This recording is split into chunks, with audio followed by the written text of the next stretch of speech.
webinar series on data-driven digital agriculture and innovation.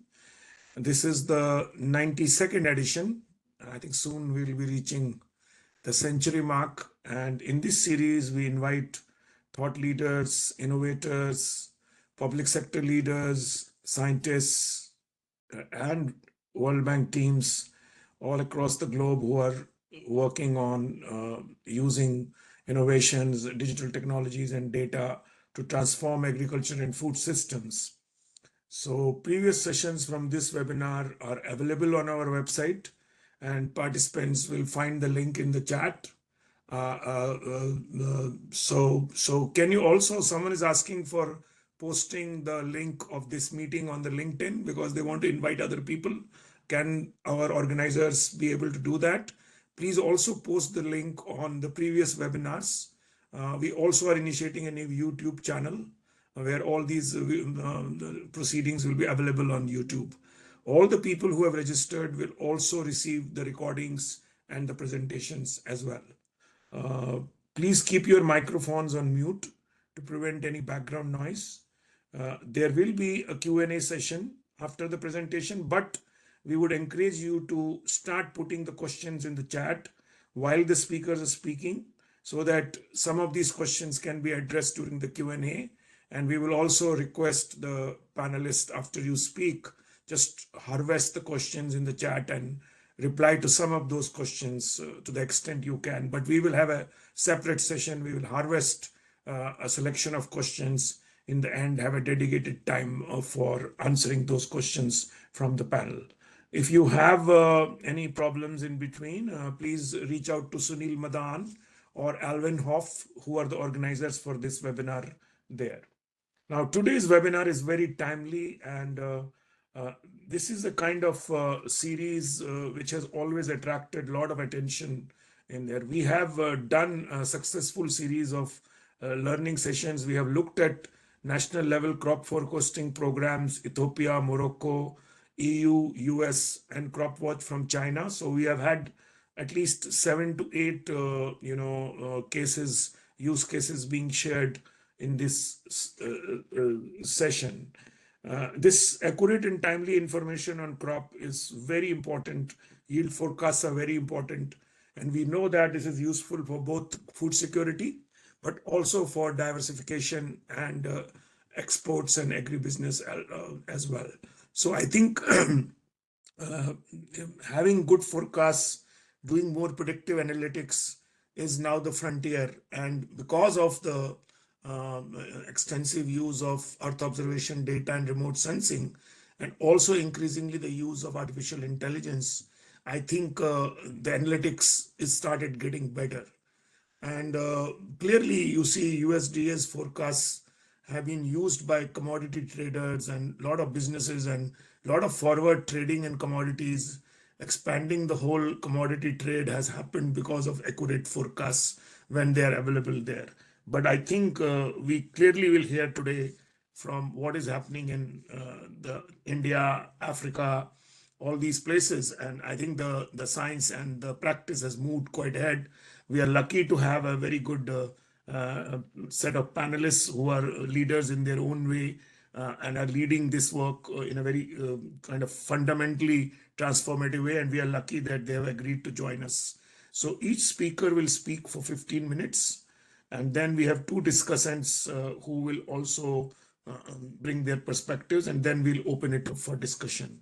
So I will introduce the panelists as they come, and they have 15 minutes to present. So I have great pleasure in now introducing Dr. C.S. Murthy, who is the director of the Mahalanobis National Crop Forecasting Center. He has more than 30 years experience in remote sensing and GIS applications in agriculture.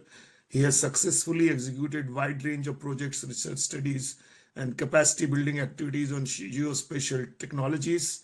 And currently, he leads the Mahalanobis National Crop Forecast Center with Department of Agriculture, Cooperation, and Farmers Welfare. He is also leading a team of scientists, researchers who are providing technical support to operationalizing national level agriculture programs on crop forecasting and drought assessments.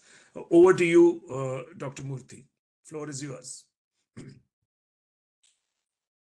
Yeah, thank you very much for this opportunity. I hope you are able to see my screen and you are able to hear me. We can hear you loud and clear. Screen has not yet come in, so I hope it comes in sometime. It says you are starting to share content, but it's not showing on the screen yet. Sunil? Yes, sir. Is it the bandwidth issue right now at this stage, or what is it? So, sir, I also see the same message as you see from Dr. Murthy's. Maybe Dr. Murthy, would you like to just stop it and again reshare it quickly? Or do you want us to share from our end?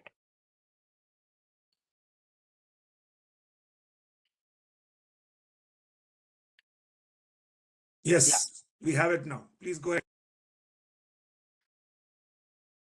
Yeah, so once again, thanks for this opportunity.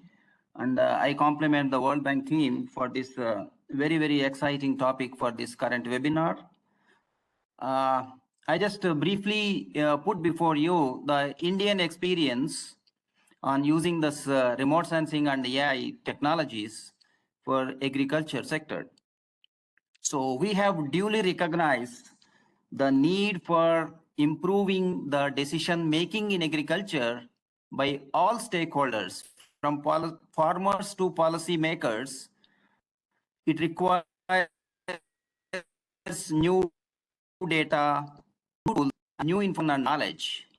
So with this, we are now hugely promoting the use of digital technologies. So most appropriately, the geospatial technologies and geospatial solutions in agriculture decision making. So you all know that the demand for data-driven solutions or evidence-based solutions in agriculture is fast increasing, particularly in India. Hope I am audible. Can somebody confirm? Yes, sir, you are audible. Yeah, very well. Yeah, fine. So the remote sensing plays a very, very important role in the geospatial solutions, because it is all these technology solutions are driven by the data centric technologies producing numerous data on crops. So I needless to mention that remote sensing assumes a greater relevance here. Today, because of fast developments in remote sensing technology, we have very wide choice of data on the satellite images, biophysical parameters. We have the coarse resolution data, moderate resolution, wide choice of spectral resolution, spatial resolutions, and temporal repeat. The most important thing is that today the data access is very easy, and ease of doing analytics with remote sensing. So with this data coupled with weather data, it permits us for close monitoring of crops at 5 to 10 days frequency and a variety of crop health indicators. And the near future developments in remote sensing technology is going to create another revolution. It the Landsat Next is coming up, and ESAS, LSTM, and the ISRO NASA mission NISAR. I think these are going to revolutionize. These are going to produce new data sets, going to open up new opportunities. So besides that, huge developments are taking place on geostationary satellites. I think these satellites are playing very, very important role in producing, I think, weather data sets. So you all agree that there is a lot of information content in remote sensing images related to agriculture, related to crops. The fundamental information is the crops, crop types. It's easily discriminable from the images. And the cropping systems that are followed in different regions, what kind of cropping systems, and then the cropping intensities. Of course, the soil moisture, the most important driver, this is also getting derived from remote sensing, and we are using this. So a lot of biophysical parameters like leaf area index, land surface temperature, FAPR, these are all very, very close proxies of crop health or crop yield and crop stress information. So a lot of information content is available in remote sensing images. So these images, these content is extracted using advanced data analytics like AI/ML techniques. So currently in India, we have a very structured approach in using remote sensing data. So we are focusing on crop acreage and production estimations and crop weather watch and crop surveillance information. These are all the proven use cases from India. So support, and then we have a very strong system to support our crop insurance scheme, where the scheme is being driven by remote sensing solutions. So in recent years, in the last 1 or 2 years, there has been increasing thrust on using the remote sensing and geospatial solutions. There are special initiatives from the Ministry of Agriculture. So we are focusing on three important aspects. One is that we are strengthening our crop monitoring and estimations. Our mapping accuracies, we are increasing with augmented ground truth databases. And we are developing a very strong crop surveillance system, very close monitoring of the crops and reporting the crop risk information. And we have now revamping our yield estimation systems, national forecasting system, where we are using different models, the machine learning models, crop simulation models, and semi-physical models. So what we are doing is that we are going to generate a harmonized yield estimates through modeling approaches. So the crop risk management solutions, this is another focus area where we have a very strong drought monitoring system where all kinds of drought indicators are at one place. And crop insurance solutions, this is another big initiative from India. And then summarizing, putting all the geospatial solutions under one roof, we are developing a national geospatial platform for remote sensing and GIS solutions. This is Krishi Decision Support System. So this is being built as a digital public infrastructure, and then in order to trigger more and more innovations. For example, in crop estimation survey, our key intervention is that we are improving the conventional system of crop estimation.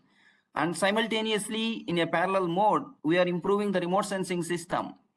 So our objective is that we want to blend or harmonize these two systems and generate one stable and more accurate national crop estimation system.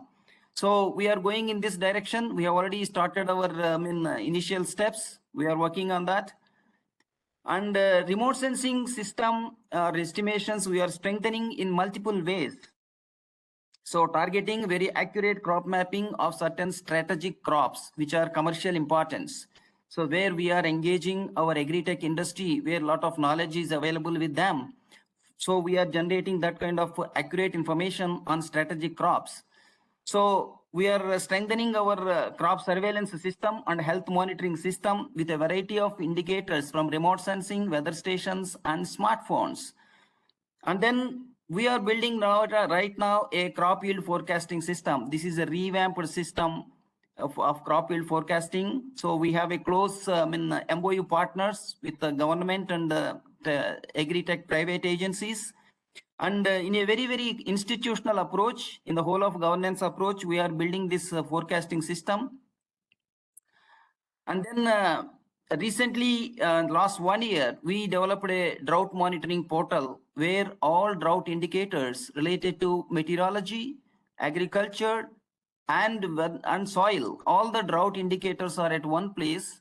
And then these indicators are easily available to the states. So in this way, we are streamlining the entire drought monitoring system, making the drought assessments more objective and more responsive to the ground situation.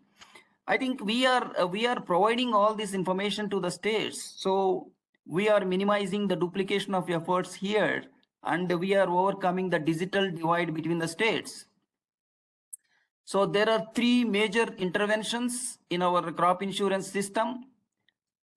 Pradhan Mantri Fasal Bima Yojana, the national crop insurance system, is a very robust crop insurance scheme in India. It is an yield guarantee scheme. Here we have introduced three major technology solutions. One is YesTech, that is yield estimation using modeling approaches. It is a machine learning models, simulation models, and then we are blending that modeled yield with conventional yield so as to improve our crop risk assessment system. So we have started this work, And down the line, after 2 years, we want to run the crop insurance system totally driven by modeled yields. We would like to replace the conventional and manual systems and complete data-driven crop insurance system. This is our target for the next 3 years. And we are augmenting our weather systems, weather data collection, because weather data plays a very, very important role. So we are building one nation, one weather portal. So it's a WINS program. And then the smartphones, you know, the pictorial analytics that is extracting information from field photographs is gaining now. So we started Cropic is another program. So under WINS, we are augmenting our weather infrastructure. We are ensuring the quality of the data, and then we are standardizing the data, and we are bringing all the data to one portal, what we call one nation, one weather portal. So this is a big program, and this is now going on in the country for last 2 years. In the pictorial analytics, yes, here we are using the AI ML solutions and automated feature extraction techniques. We are taking the support of our agri industry, and then we are generating huge library of field photographs showing the crop risk information. The last important intervention, what we the department, the ministry is what we are doing is that the Krishi decision support system. It is a state-of-the-art geospatial platform where we have the data hosting platform. There is a data analytics platform, and this platform provides a lot of services, the data, models, algorithm, and thematic layers. So we would like to enhance the outreach of these geospatial solutions, remote sensing solutions to the end users, from farmers to policymakers. Our goal is digital information from farmers to policymakers, to everybody in decision making. So in Krishi DSS, we are also offering one sandbox environment for agri startups. So this is almost a very, very comprehensive system dealing with all aspects of digital innovations with focus on geospatial solutions. So we would like to bring from siloed approach to synergy of the data. We want to streamline all the applications and everything under one roof and enhance the outreach of these solutions and minimize duplication of efforts, narrow down digital divide. Our target is that we have to create an ecosystem through our DSS for innovators. So we have designed the very, very open source technologies, completely open source, interoperable, and it is highly customized and platform. We have a very, very, very, very resource sharing, and policy is very, very liberal to share the data to all the innovators. So initially we identified very, very important 15 applications in our decision support system platform. So your field parcel information, and we are building a huge ground truth and spectral libraries for the entire country. And pictorial analytics, huge photo library will be available under this system, and the strong weather watch system, drought monitoring systems, and so on. So this is CDSS is going to be a plug and play facility for developing innovations. This is going to offer a huge opportunities to innovators. We are targeting startup companies in India to create a DPI here, and everybody work and use this digital public infrastructure and innovate and produce new solutions and enhance the outreach of these solutions. So we have 4 sets of target user groups for our DSS platform. The decision makers, it is from farmers to policymakers, farming communities, and then agri-tech and startups, and then we are also going to support the science and technology and academic agencies. So in a sense, our DSS is going to cater to the needs of almost all stakeholders in agriculture sector. So this is going to open up very transformative collaborations and very, very meaningful outcomes, and all the data, everything at one place, and there is no duplication of efforts, and so on.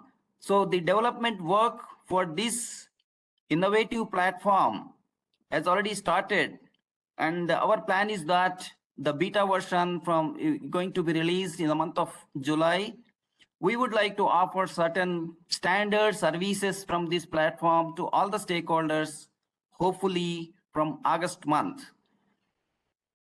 So the last important thing is that, and we have developed a command control center and also geospatial experience center in MNCFC, the Ministry of Agriculture. So this center is also supported by the data center with all our repository of data, interoperability, all our Krishi DSS innovations. We enhance the outreach of these innovations. We are directly connecting with the stakeholders through this command control center and geospatial experience center. So this is already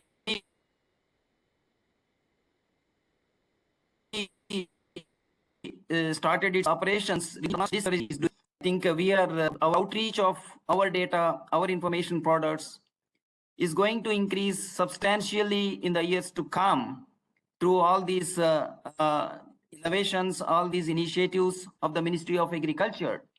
So to conclude, I say these recent initiatives of the Department of Agriculture, they are leading to generation of lot of data, algorithms, and all these things are at one place. And there is, we want some transformative collaborations with national and international agencies to produce new solutions and mainstream these solutions into agriculture decision-making process.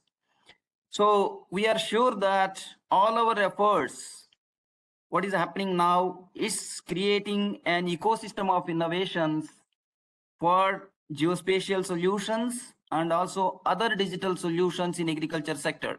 Thank you very much for this opportunity. Thanks a lot, Dr. Murthy. This is a very rich presentation. You really covered a gamut of things which you are working on the Indian government's vision of where they want to take us. I like the plug and play approach. We have a very good tech startup system emerging in India. And I think if they really use the platform you have created, the quality of products and services which farmers will access will improve considerably. And I think there are a lot of questions coming to you, Dr. Murthy. Can you go to the chat and look at them and answer some of them? And I think there's a lot of interest from many other programs who want to learn from it. And we will have a structured interaction at the end, but if please go to the chat, and really thank you for kicking us off so well at this stage. Now, I would now invite another very prominent thought leader and data scientist from Africa, Rexine Lee.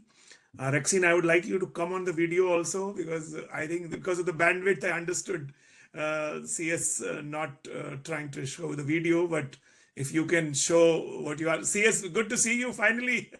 You are a real person. Thanks a lot, Dr. Murthy.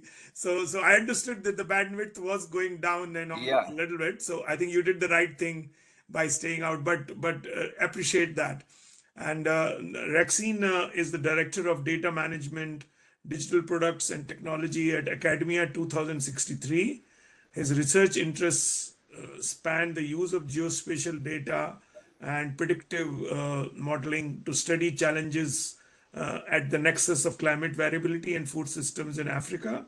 His work is oriented towards developing, adopting, and using technology to strengthen data-driven decision-making in governments for effective intervention and robust preparedness against climate shocks and uncertainties. He was previously the Africa-wide research coordinator of the IFPRI, the International Food Policy Research Institute in Africa. Over to you, Rexine.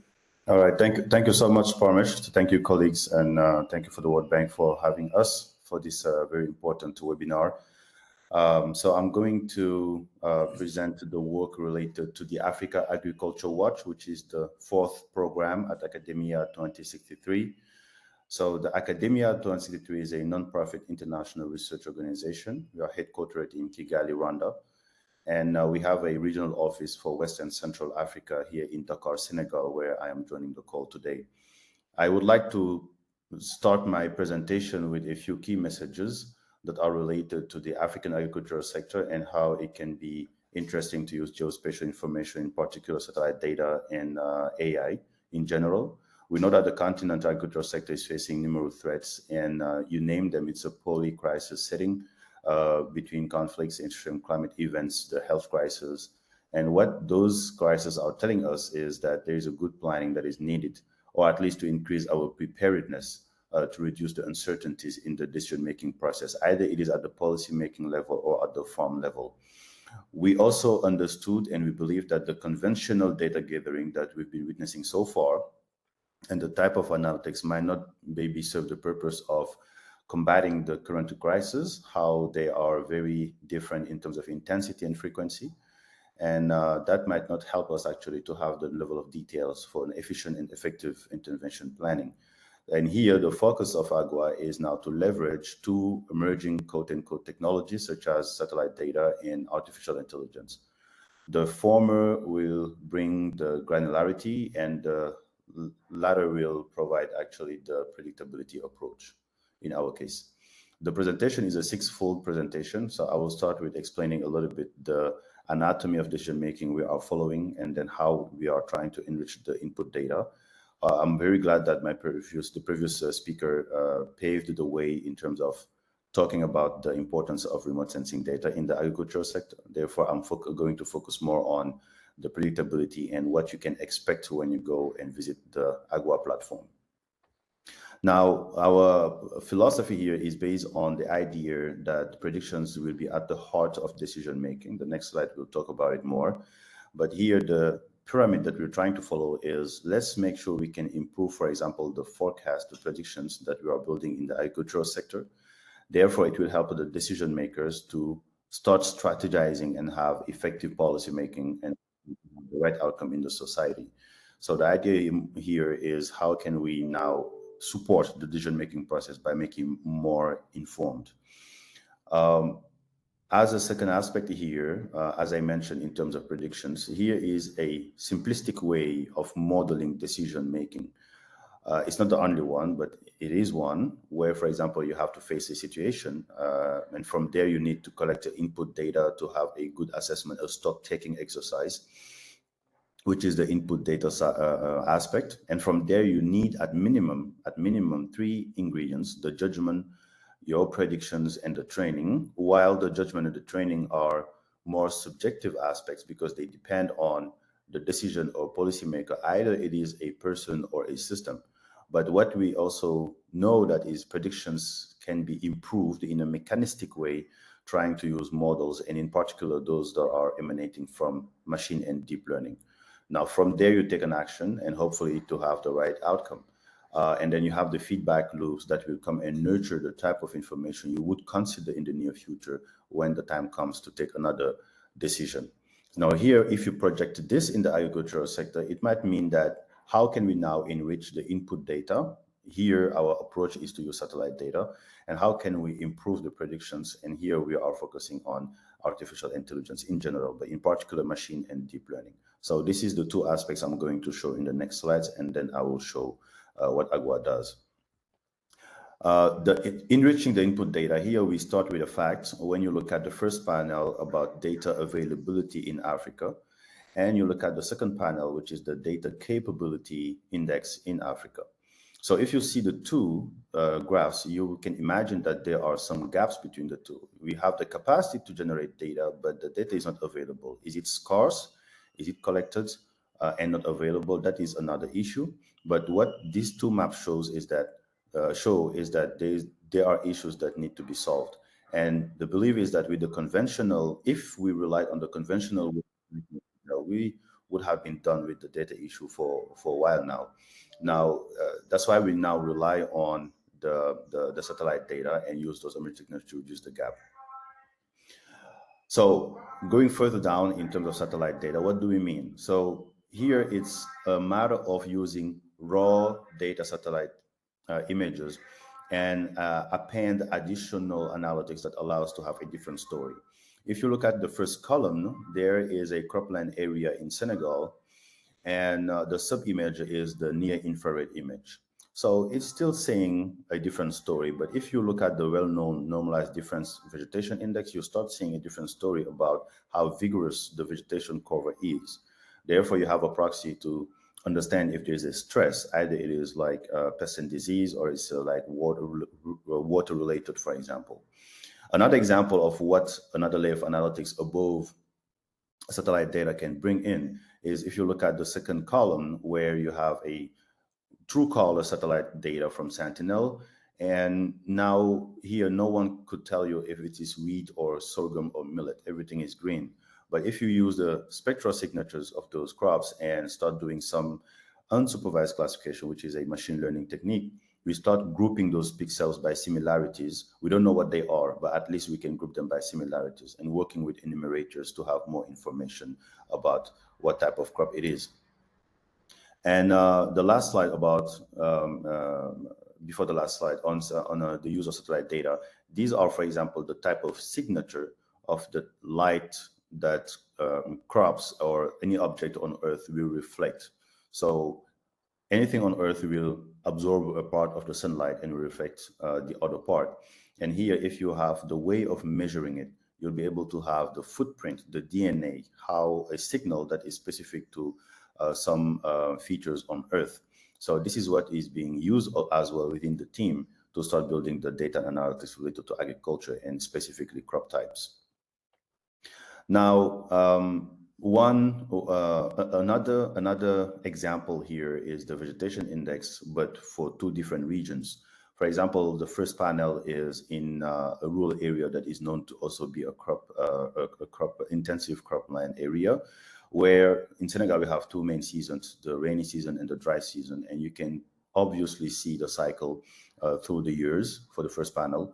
But second, you can see also in urban areas like Dakar, where the signal is disturbed by the signatures of all the buildings and also roads.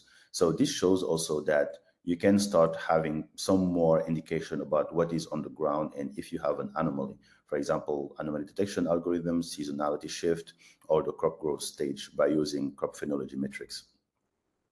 Now, what we do for Agua, here we collected the crop growing conditions. For example, land surface temperature, rainfall, and evapotranspiration. Those are information that we collect at the continental level, and not only for like a date in time, but it's a time series process where we take the data for the last 20 years and we start processing them in order to forecast food crop production. So these are our explanatory variables.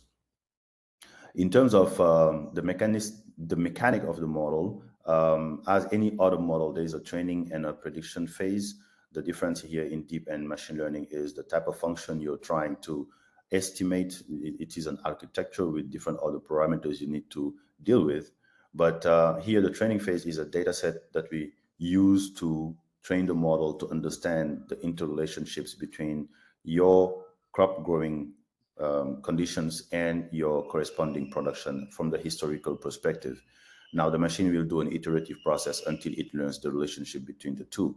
Once it is done, now you can use the model at the beginning of the season, feed it with the new data you get, the same that you use also to train it, and ask the model based on what you've learned so far, what are the predictions that I can expect with a certain level of accuracy. So I will invite colleagues here. We will share the presentation later to scan the QR code to access the publication related to the Africa crop production model. So at the end of the day, what do you get at the end of the process? So you will have access to a map. So so far, Agua is covering 47 African countries and for 10 crops. So every year we follow the crop calendar, and then we provide those forecasts weeks before the harvesting period. Because, I mean, having a forecast after the harvesting period might not make sense because the data might be available.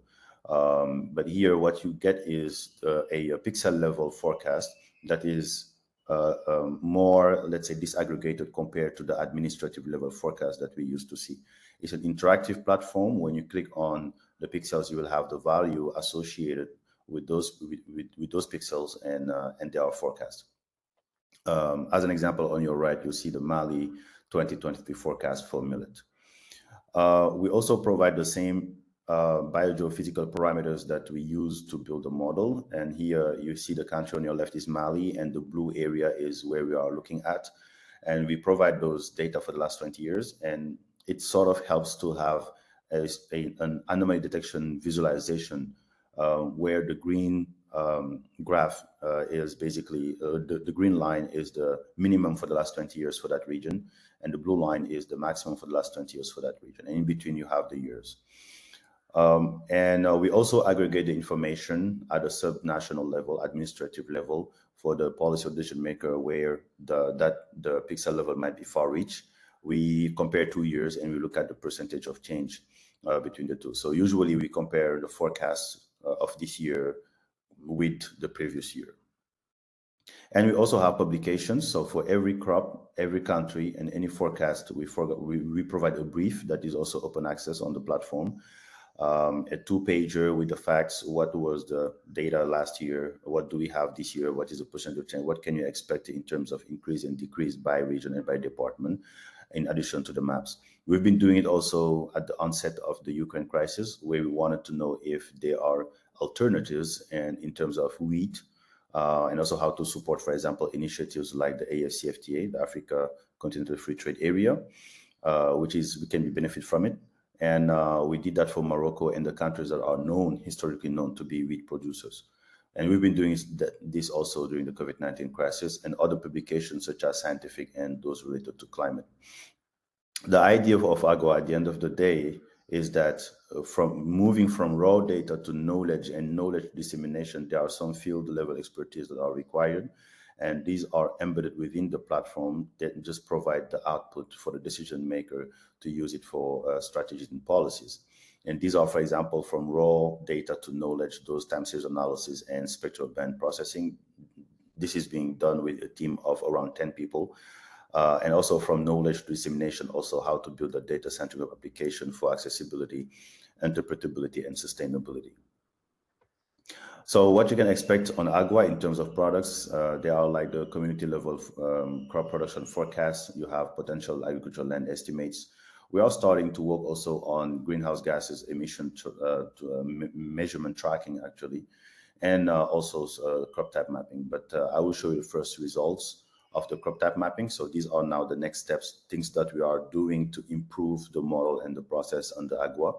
So crop type mapping is very important to Africa, and I think globally, because once you have it, you can also start looking at crop rotations patterns.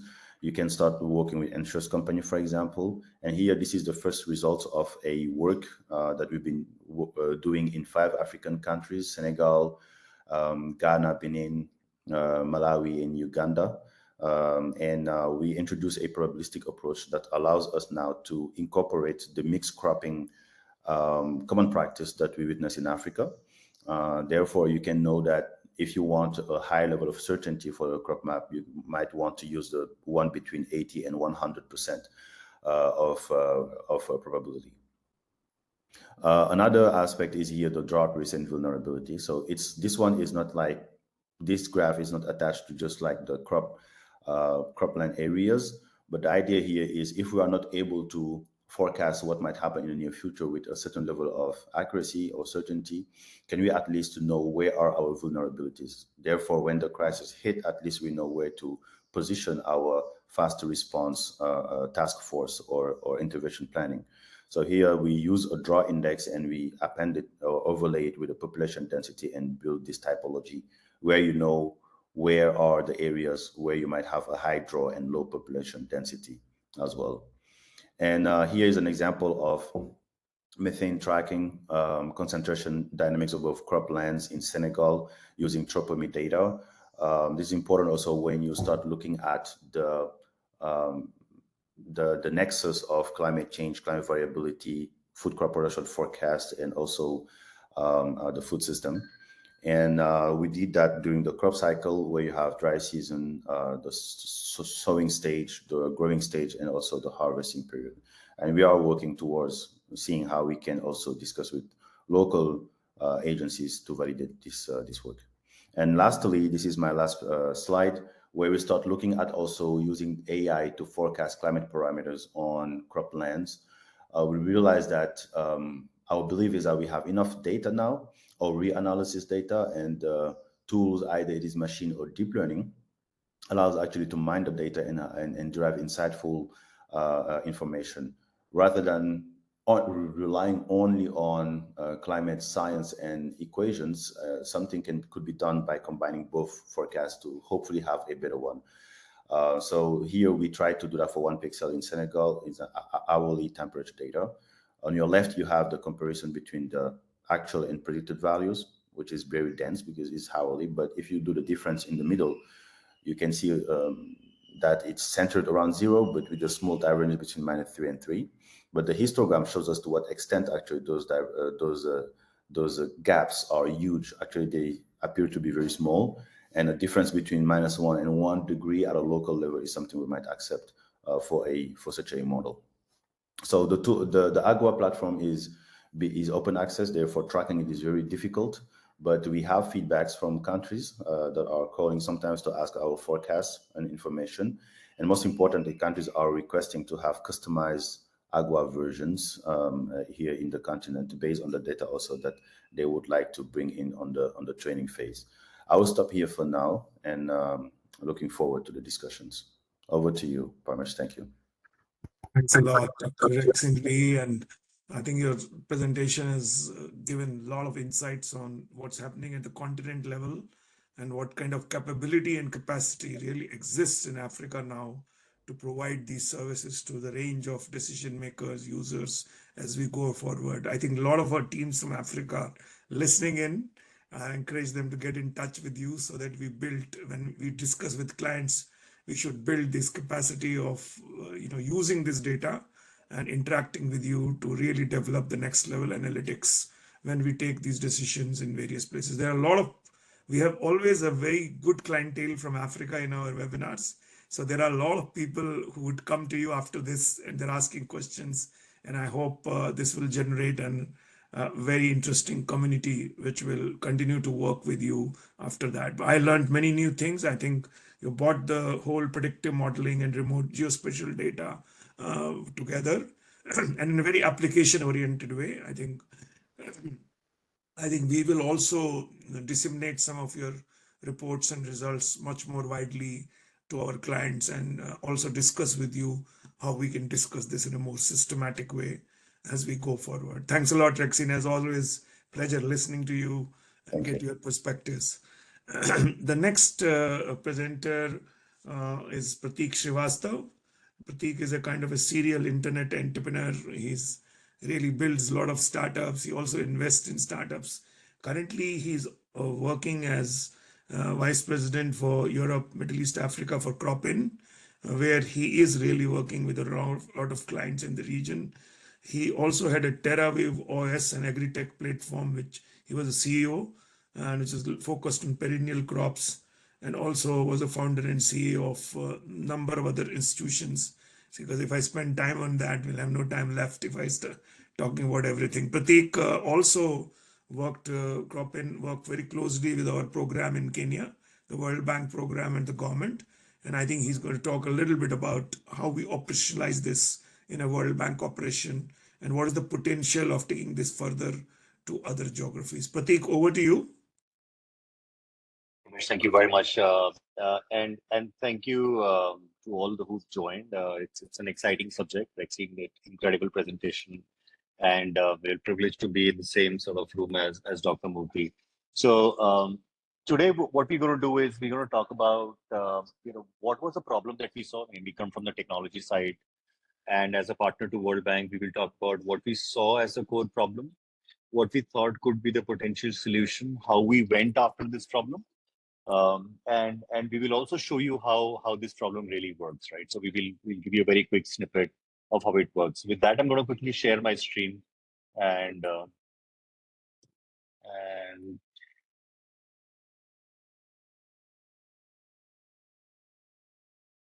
anyone can just give me a shout there if you can see my screen.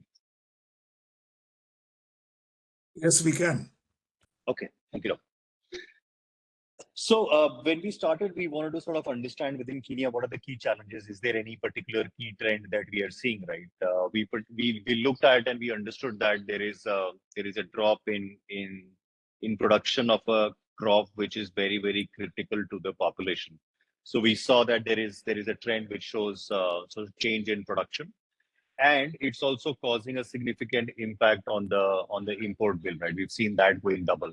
We started with that as a preface to say, okay, if there are two important indicators that we're seeing, what is it that we can do? How do we solve for this? How do we use remote sensing? How do we use our technology, our platform to solve this? And before that, we took a step and says, how do you then go after a solution?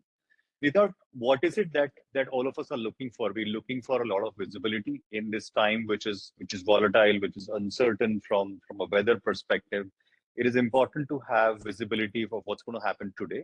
It's also important to look at visibility of what's going to happen in the future, and those essentially around where crop value chains are moving, what is the planted area shifts, is there any trend that we can see and then foresee and plan? Is there any trend that we can spot around yield estimation in some of those areas? Is what we sort of went after, and we thought there are only three ways to solve a problem like this. The one is to use technology. It has to be simple. It should have the ability to scale, and it should be extremely reliable, something that we can depend on and take actions, right? We also figured out that you cannot do this alone. I think we understand the value that partners like ISRO bring in. Boniface is here. He's going to talk a little later, and people like Boniface have been extremely instrumental in allowing us to understand and go deeper and solve this. And we also sort of value the fact that there is need for capital to be able to compute, distribute, and sort of create access for people on the ground. So that's how we thought we would go after this solution. And there were some challenges in this, right? Data continues to be a challenge for us to become highly effective. It also continues to be a challenge to collect and then put it into a system to cognify it. There is also constant need for resources. We need to understand what we are showing using remote sensing is getting calibrated with what's happening on the ground season on season. And the most important to our opinion is having continuity in doing this. We cannot, we are at a time where we have to do this constantly, year on year, constantly look at data, constantly analyze what is happening, create trends, and then take actions for future. How we at Cropin essentially went after this was we have a core platform which allows faster and easier deployment at a country, county, or a plot scale. What we did was we increased our capability to bring in a lot of regional element to it. So whether it is infrastructure around integrating with sensors, or bringing in local languages, or sort of switching into the units that people are more familiar with to understand, receive advisories, to deploy data, and so on and so forth. And we also, as a technology-first company, we constantly push the boundaries of deep tech to solve for a variety of problems. We said, okay, we'll also deploy all that we learn into understanding and solving for this particular problem around maize in Kenya. So the objective was, can we just focus on a single country with 14 counties and see what we can do with it? We had some findings, these are some of the findings that we had for what we did with maize crop value chain in Kenya, and all of this will be shared with most of you post if you want to read in detail. But we did 2 years, and the idea was, okay, can we look at one historical year and one current year?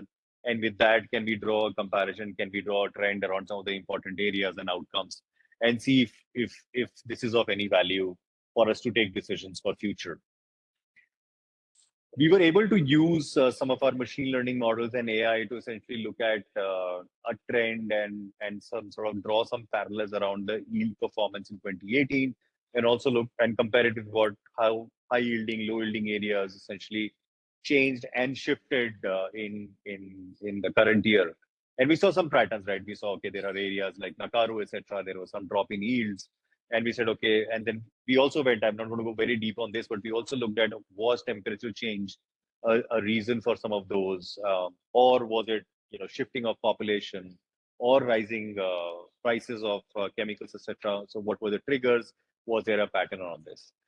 But what we are going to do right after this, in the interest of time, is to show you how all of this really works, right? We want to show you how some of this county, country, and plot level computes happen, and also show you what we do with AI and machine learning, how this allows in a very seamless and simple manner you to learn what's happening. I'll have my colleague share her screen, and we'll do a very quick 1.5-2 minute sort of a video run through. and then I'll get back to my presentation. Monica, if you're on, can you please share your screen? Let me quickly enable that.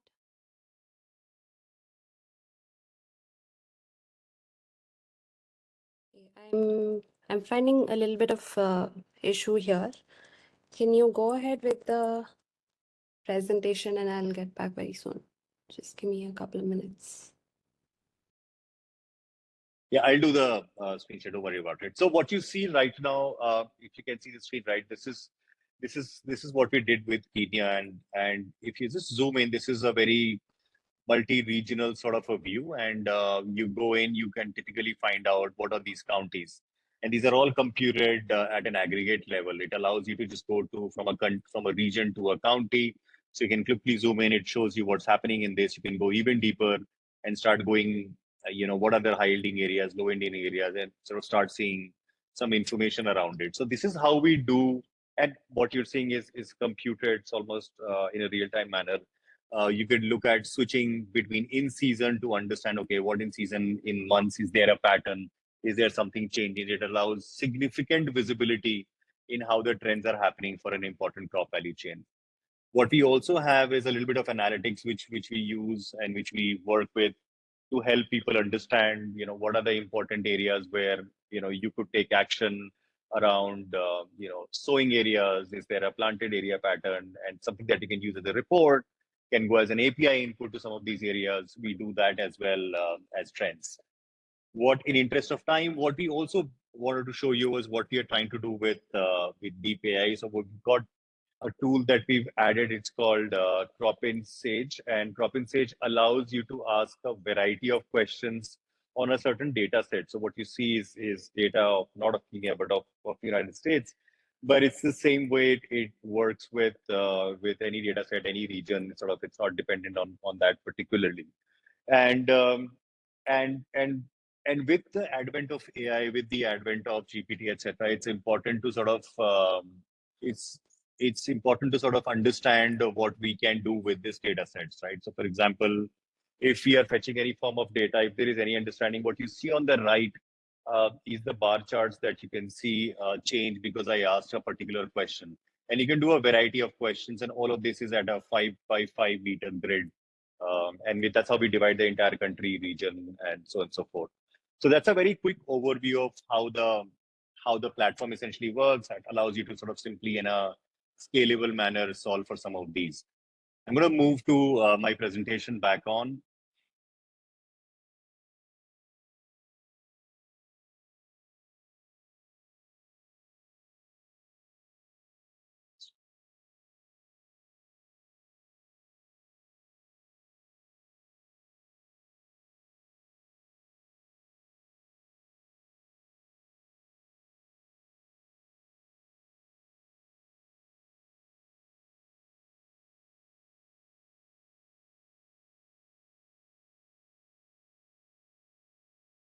So what you see is that's how we computed this. And here's what we want to do. I think we have a strong belief that with what we built and all the advent of technology changes that is happening, we can create significant value. And our next steps is to essentially look at understanding how maize and potatoes as a crop value chain will sort of go through this whole transition over the next 3 years. We're also looking at utilizing some of our capabilities around multiple crops in multiple countries in East Africa, and also look at other crop value chains like pulses, rice, sunflower, cotton, soy, and coffee. So that's a very quick through of what we did with World Bank Kenya. Extremely grateful to be a part of this interesting program, and sort of very happy to contribute to some of this. And thank you very much, everyone, and happy to take questions later on. Thank you very much, Prateek, and thank you for sharing the mechanics of how this really works, and also doing a short kind of demo which gives how this really works on the ground. And I think there will be probably questions on that, and I think how is this data accessible to the government, and how probably Boniface will talk about how Absolutely. this information got used ultimately when he comes as a discussant there.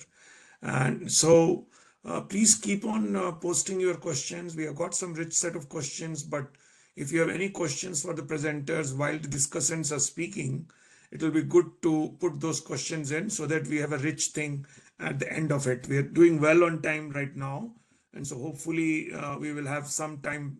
I would request the discussants to spend 5 minutes now each so that we have more time for discussion at the end of it. So I will now bring in Siyabusa Muklani, who is a data scientist working as part of core team of excellence in agronomy initiative in Nairobi, Kenya. He has PhD in agriculture climate change from Cape Town, and he works on data management, farming system modeling, and sustainable smallholder farming systems. He was postdoctoral fellow and worked for CIMMYT and CRAD as farming system modeling consultant and an agronomist with AgriBiotech Private Limited. It's very wide range of experience there. So over to you, Siyabusa, your reflections, and also talk a little bit about what Excellence in Agronomy Initiative does. Over to you. Thank you for the remarks, Ramesh. We can't hear you. You need to increase the volume a little bit.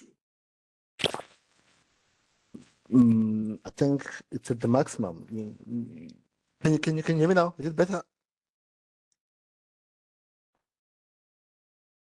Actually, This is better, but move closer to the microphone. Try to move closer. it's better now. Please go ahead. Thank you.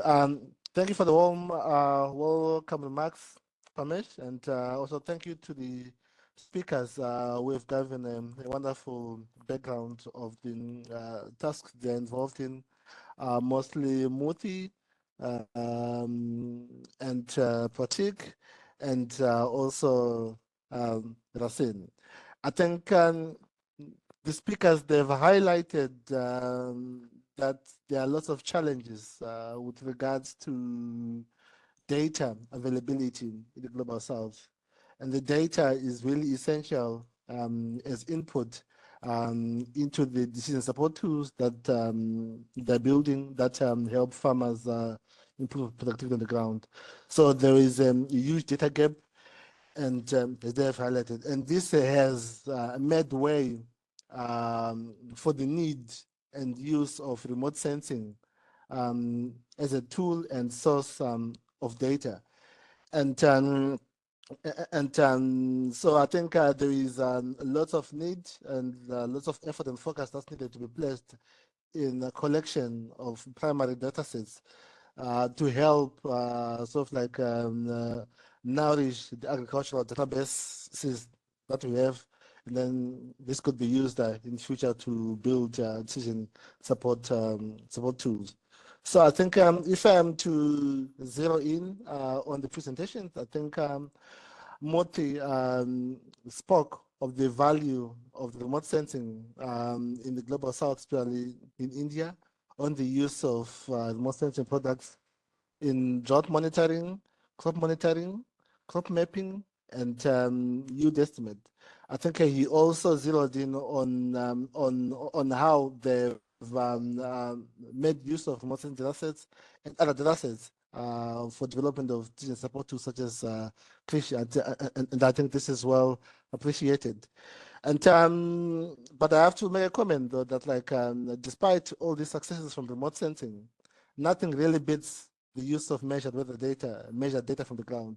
So I think we should really invest more, keep on investing more in trying to get as much measured weather data as much as possible to nourish our decision support tools. And but I'm also happy that like I think the work that Mut and Kapan are doing on is that I think even though they're making use of remote sensing databases, but they're also at the same time collecting lots of data. And I've seen that they have a large and vast network of rain gauges of weather stations, aspects of weather. And I think this is much appreciated, and this is also very key. And I think I would also want maybe at some point in time move it to more like give advice to the Global South, especially Africa, on how exactly they can really improve their network of data collection, especially with regards to collection of weather data, especially with regard to the huge network of linkage that they have. I think the Global South would really benefit from their advice on this. And then moving on to Pratik, I think similarly Pratik, he has also highlighted the extensive challenges that they have faced in their work in Kenya and in Africa at large with regards to data and also resources. So zeroing in again, I think they need to focus on that again. And I'm happy that I think they've utilized the little data that they have using machine learning modeling tools to do yield predictions. And also this has been fed into larger decision support tools. I think this is quite commendable. And I think lastly, focusing on the work that's been done by Racine and company on the Agua tooling system. I think they've done a good job. They've further demonstrated how to use and to reuse remote sensing data and associated products in yield estimations. And I'm very happy that, like, I think they have not limited the application of remote sensing data to yield estimations, but they've also expanded it to the use of crop mapping, as well as like tracking greenhouse gas emissions, which is, I think, a new frontier which we will need to tackle on, because I think if we are able to identify where greenhouse gas emissions are highly concentrated in, we'll also be able to help mitigate, I think, the greenhouse gas emissions, as well as, like, I think, reduce the speed towards climate change. But Racine's focus was on their tool that they use to do yield prediction, yield forecasting. And I think this is quite important tool in Africa. Why do I say so? Because I know certain countries in Africa, when for them to estimate country yield productivity, they still have to go manually to the field, interview farmers, have an idea of the acreage under production, and then from there they then extrapolate to determine like the acreage under productivity, as well as like the final productivity, which is quite cumbersome and also resource intensive as well. So I think this is quite commendable effort. And they've built the tool using artificial neural network machine learning, which inputs NDVI, temperature, rainfall, remote transpiration, and other aspects. And it's also the high resolution of 10 by 10, which is quite good. And also they produce yield forecast at also high resolution. But I have, like, I think more like one major question or comment though. After all this yield prediction, how then do farmers really contribute to this? Where do farmers come in? How does a farmer contribute to attaining the yield estimation that you have put across? So this is where I see the complementariness in some of the work that we're doing on the excellence in agronomy. And how do I see it on excellence in agronomy? All we want to do is just to improve the farmer's productivity, the farmer's yield. So when the farmer improves his or her yield, I think they will be targeting the yields to the yield estimates that have been developed by Agua, and that have also been developed by other colleagues. So how does this work come together? So we have a tool that we have developed on the excellence agronomy. It's called AgWise. So basically, AgWise it undertakes site-specific agronomy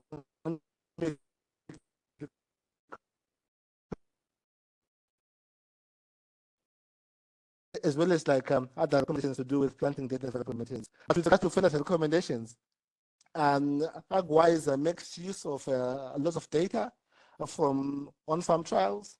It mostly uses nutrient option trial databases, and from the nutrient trial databases, we're able to identify the various yields that result from different combinations of NPK.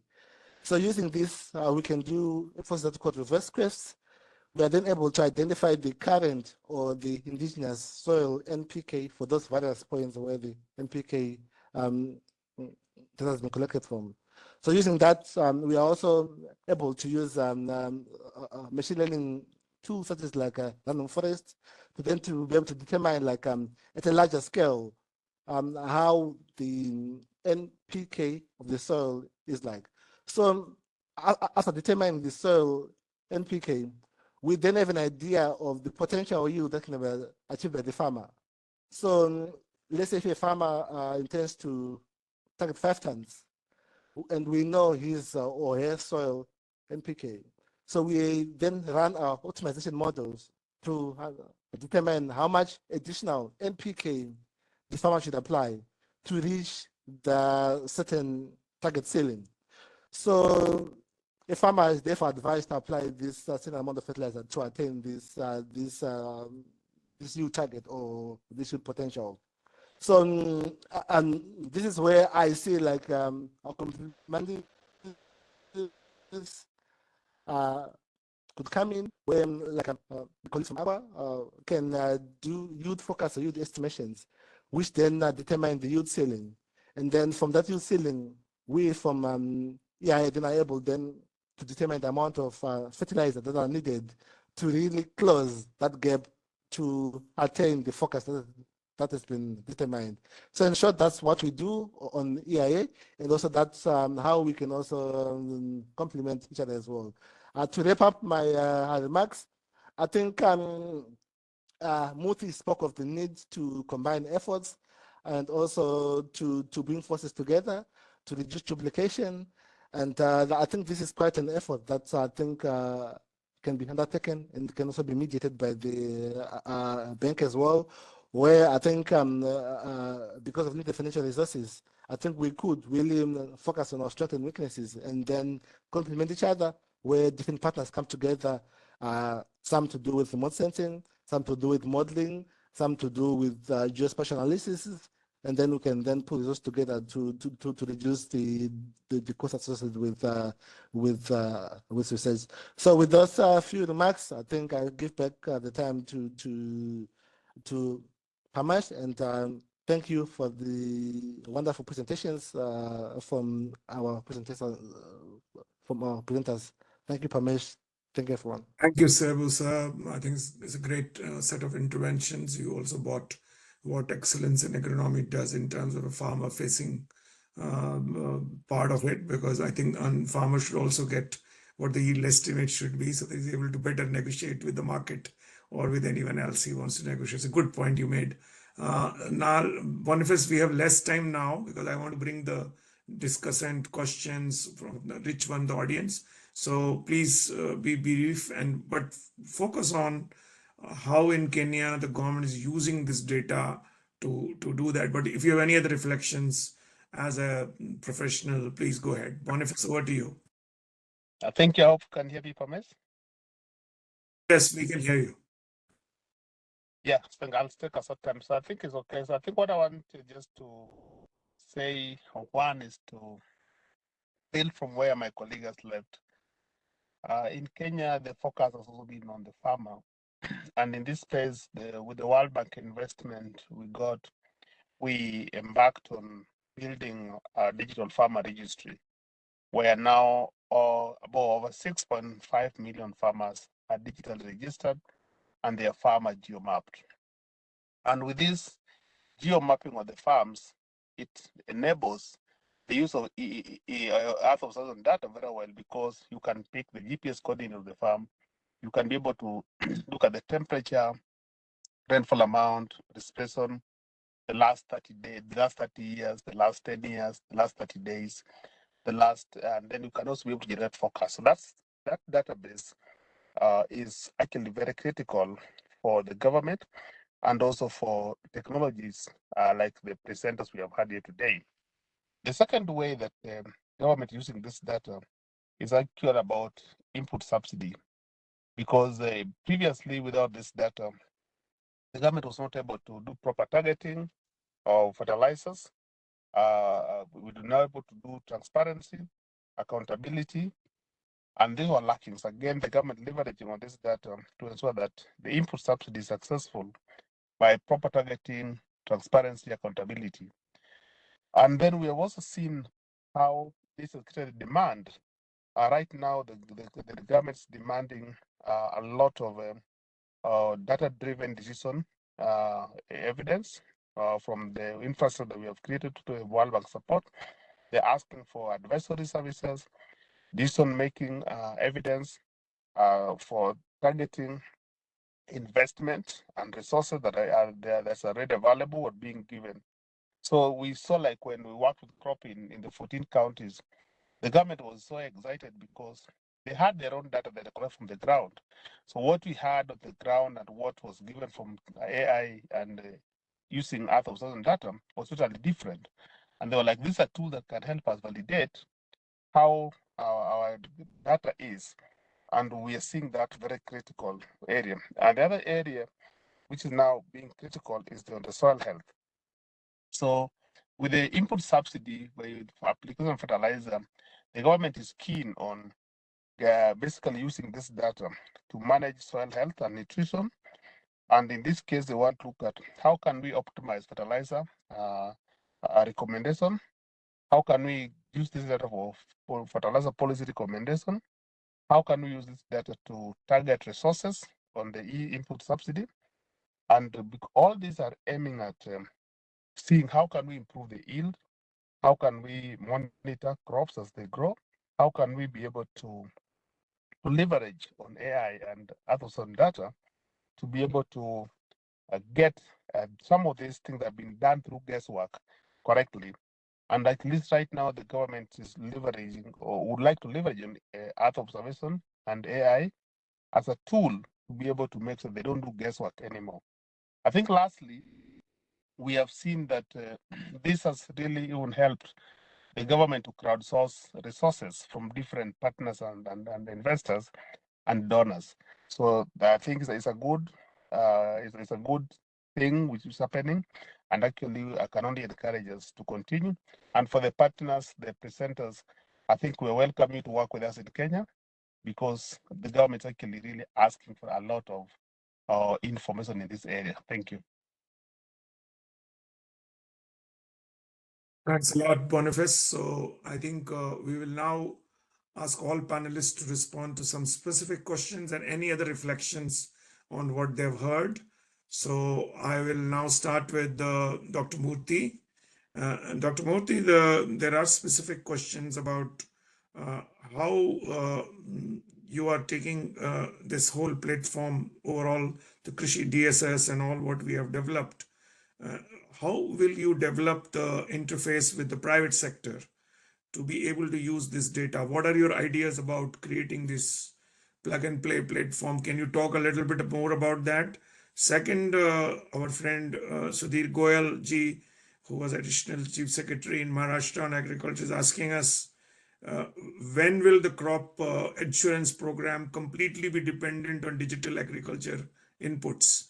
Can we have a system which is completely based on the digitization as we have it right now? And what are the thinking in the government on using the digital and data platform for crop insurance? And finally, what is the farmer facing part in what you are trying to develop? These three questions and anything else you would like to talk. Please be brief in your responses because we would like to close at 10:30 and I want to bring the two other presenters in. Over to you, Dr. Murthy.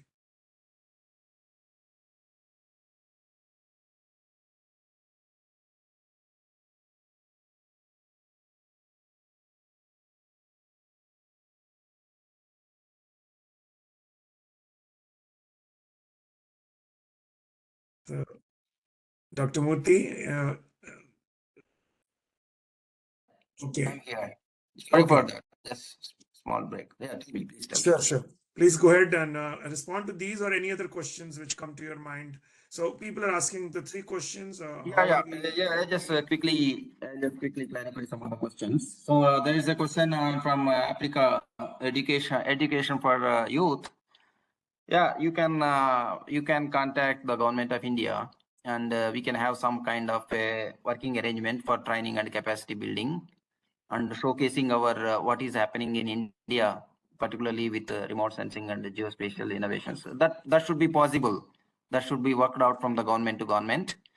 Then the second question is how Krishi DSS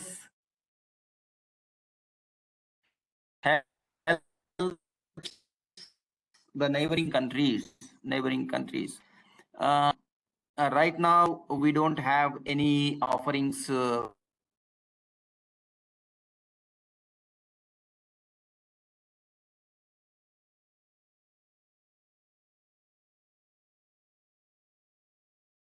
Technology gods were very kind with us till now. We didn't pray enough. Neighboring countries, but the startup companies of neighboring countries, if they want to work in India with Indian data, I think since it is all non-personal data, there is a possibility for sharing this data. Of course, that all depends on the government of India's policy and regulations.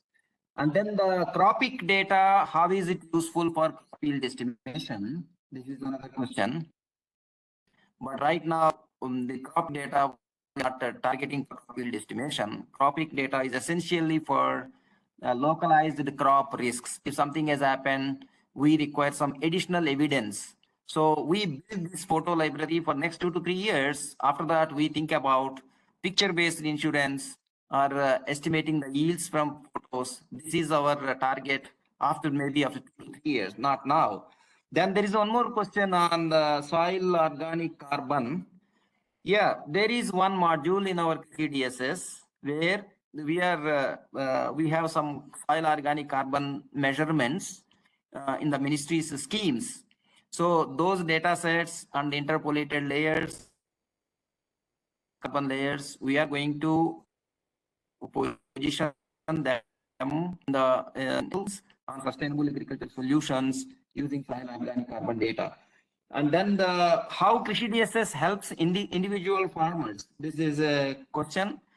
Yeah, there is one component on the farmer advisory system in Krishi DSS where we are collaborating with the Indian Council of Agriculture Research and India Meteorological Department and state agriculture universities, and we are building some kind of a use cases for farmer advisory. Our target is customized crop specific advisory system.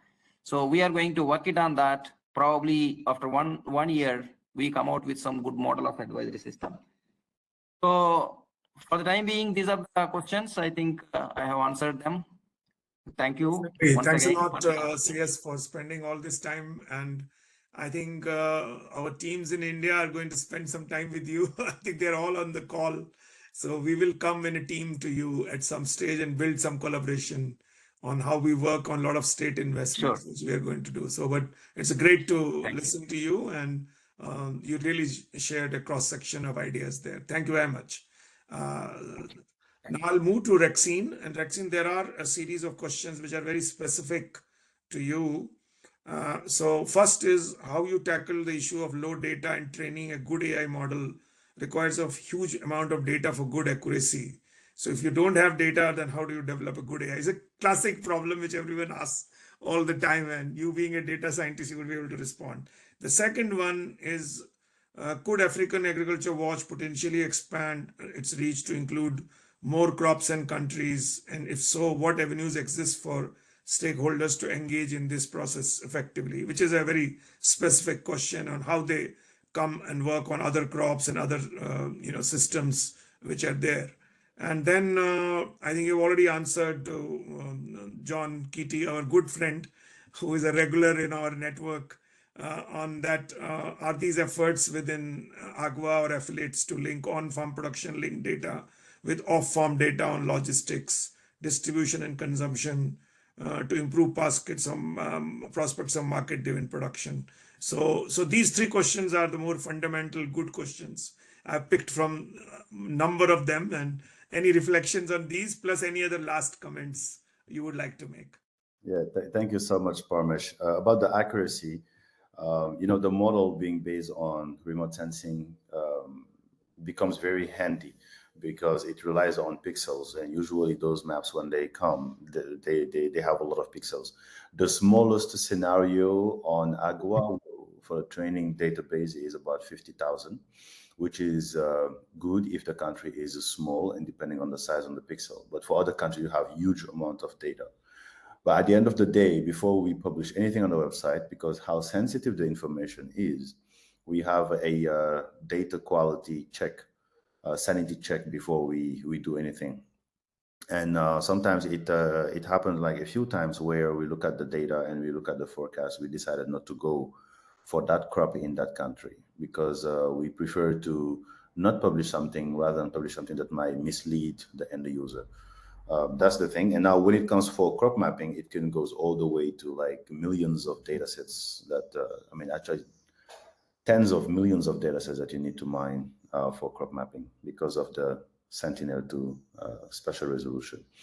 About expanding the AGWA in terms of countries and crops, yes, this is something that we do.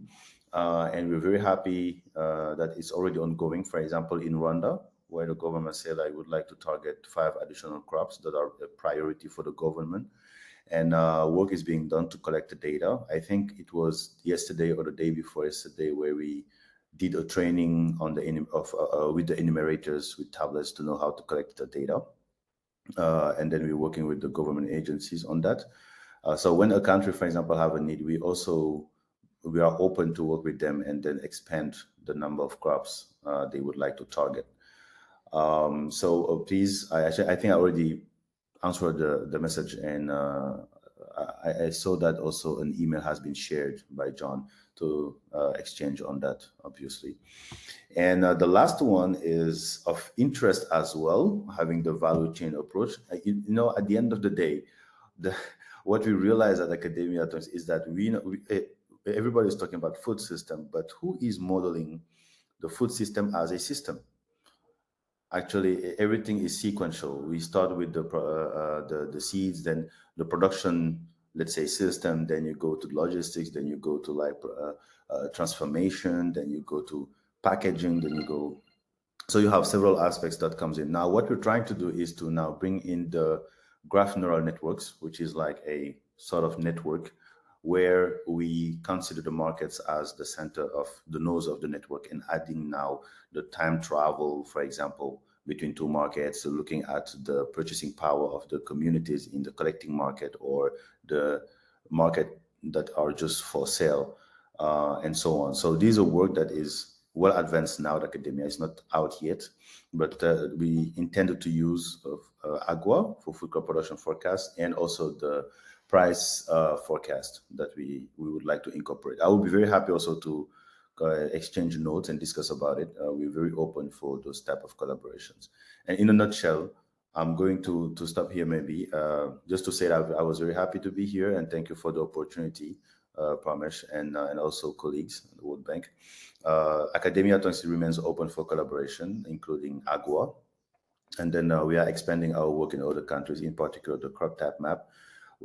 My department is not the only one. We have a department of policy innovation, a department of communication and outreach, capacity and deployment. We have economists in-house, and then we would love to see how we can explore avenues of collaboration. Thank you so much. Thanks a lot, Rexine, again, for really sharing your whole experience in a nutshell. And I also, again, like I talked to Murthy, our teams in Africa will try to have a structured, we have been talking for some time now, but I think we need to structure this into a more collaborative partnership so that each investment we are doing is really informed by some kind of this predictive analytics in a more systematic way. And if we can do this in a regional kind of way with you more systematically, it will be great. But I think you have a whole range of stakeholders who want to really work with you. And I think if we can create a platform to do this in Africa in a very seamless kind of way and facilitate that, we would like to work with you on that. So thanks a lot, Rexine, again. So finally to Prateek, not the least. So Prateek, there is one question very clearly, everyone is saying, how did you validate the data? Then this is again the classical question which everyone asks, how did you validate? And the second, people are asking, is Cropin Cloud a private platform, or is it a part of it is public? And how are they going to work with the Cropin's cloud platform in future? So these are two questions, very fundamental ones. And the third question is clearly about, does this work only on crop estimation, or you work on market estimation using this corollary, or starting with production estimates, but going again then to market kind of led information there. So these three questions, can you just answer them briefly? Sure. So very quickly on the first one, right? The first question was, how do you validate data? I think it's a continuous exercise for us, right? I mean, we've been on this for 13 years and 26 seasons, as we say, across the world. And it's a constant pursuit to make sure that we collect validation data from the ground very, very regularly to make sure that what our models are throwing, what our models are submitting, right? And the results that we're showing is extremely validated and so extreme use to that, right? I see Monica sort of come up. Monica, do you want to add anything quickly on this? And I'll move to the next questions after this. Exactly. We have a landmine of data, to be honest, and all of this data definitely helps in validating sooner, hypertuning the models faster, providing the right insights with the right correlations, building actionable insights, to be honest, for the clients, and that's something we have great strength in with a huge number of projects that we've already done with very vast geographies. So I would say because of already available data, because of how much better understanding our existing clients and prospective clients have of the model, and a good amount of expectation setting and what they do with the data. Finally, that's provided by Cropin. That's bridging most of the gaps for us in the industry. Also, I think the teams at Boniface and his teams have been helpful, and we constantly this is a constant pursuit for us. So I think that's how we do validation. I'll quickly, in interest of time, move to the second question, which is Cropin cloud? How do you access? Is it private? I think we are at this moment computing over 200 million hectares on our platform, and the idea is, with this sort of compute, this sort of intelligence, we want to open parts of the platform to allow people to develop on top of it. It is not completely open source yet, but we have parts of the platform that we allow either through an API, or we can, if there is any academia interest, we work with a variety of universities and academia to sort of give them a tool on which they can experiment on. So the short answer is it open source? Completely no. Is it available for academia experiments and so on and so forth for certain institutions? The answer is yes, and we can do selective sort of permissions and people can work on it. The last question, I think, was around how do you do market linkages? Is this the step forward for what we do? I think we already are seeing a lot of success in using the data that we generate, the insights that we generate as an input to market linkages. And that's how we're foreseeing the future. We want to sort of stay on the production side and continuously be highly reliable on that aspect, and then become a data input for enterprises to either do commodity pricing linkages or working on insurance or subsidy or lending and so on and so forth. So we want to be on the input side of that outcome. I think that's how I would respond to it, Parmesh. Thanks a lot, Monica and Prateek. So I think we value our active collaboration with Cropin over years, and we've worked for a long time. Since, in fact, when Cropin was founded, the first thing we did in Jharkhand and Bihar was with Cropin. And so I think it's a very, very, we value your contributions in Kenya, and hopefully we'll be able to build that on that as we go forward on this. We come to the end of today, and I think so we also measure a conversion rate on how many we start with and how many are remaining when we end. So it's really 80% today, so which is very high. And there's not this huge interest on this topic. So please watch for this space. And if you have registered for this webinar, you will continue to receive notifications for new webinars. You will receive the proceedings and recordings. Please go to our website and the YouTube channel and go and subscribe to that so that we are able to include you. We have about 11,000 people in the network right now, and it's still growing. And please also interact with these members who are coming in and build lateral partnerships there. I would only like to say that I think with the advent of remote sensing and AI, I think the level of predictive analytics will increase exponentially. And I think the quality of products and services which will come out in future is going to be greater. We continue to engage with that, and please send your ideas about any other ideas you want to share, innovation solutions with us, and we would like to feature some of them in our next series. Thank you very much. Good afternoon, good morning, good evening, wherever you are. Look forward to interacting with you again. Bye-bye. Goodbye.